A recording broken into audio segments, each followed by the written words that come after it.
who I have been creatively impacted by. That's Steve Carell. Yeah. I love Steve. I'm not alone in loving Steve. You know, I love talking to Steve. I love hanging out with Steve and acting with Steve, but mostly I like to steal from Steve because that's what we do. When actors see something good, we take it. We take it. We make it our own. Sometimes we don't even bother making it our own. We just take it. No one notices he stole it from somebody else. But you know, Steve is hard. He's hard to steal from, really, because he puts such a fine point on it. So you got to dig around. You got to really pay attention to see what he's doing. That's not something that we excel at, actors. So I have to watch and watch, like in The Office, where a show that I watch every single episode of, trying to steal from him because he made me cry as often as he made me laugh.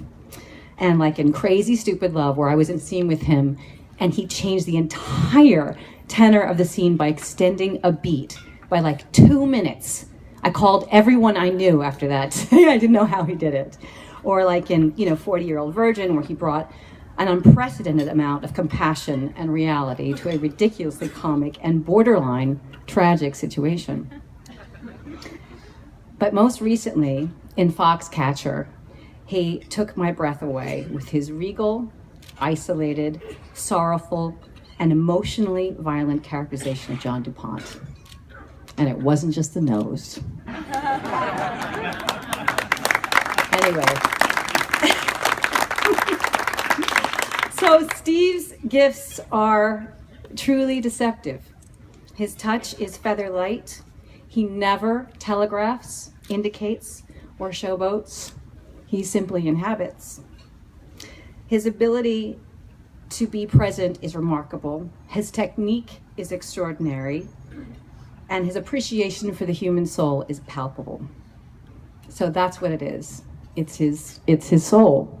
And that's why it's not so easy to steal from him. But I'm going to try.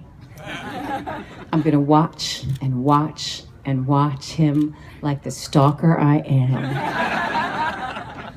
Anyway, it is my pleasure to present this award to my friend and the best pretend husband ever, Steve Carell.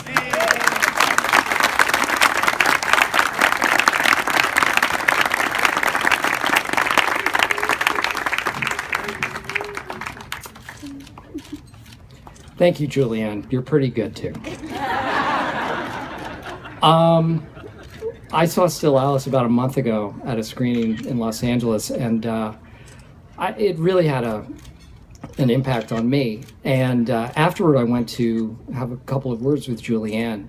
And what happened was unexpected, because if I could sort of go through the exchange, it was something like this.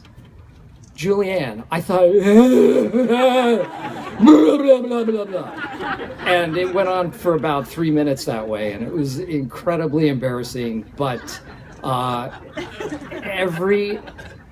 there's never a false moment with Julianne, and I feted her last night, and I will fet her again if she so desires. She's the best. Now get your heads out of it. All right, and now for a rambling, off-the-cuff anecdote. When I was in second grade, Mr. Blackman, my teacher, decided he'd do some in-class skits to depict the Native Americans and the Pilgrims. And I was chosen to be a Native American. And one of the things that we had to do, the Native Americans had to paddle their canoes to the Pilgrims for Thanksgiving, and I'd like to show you what I did.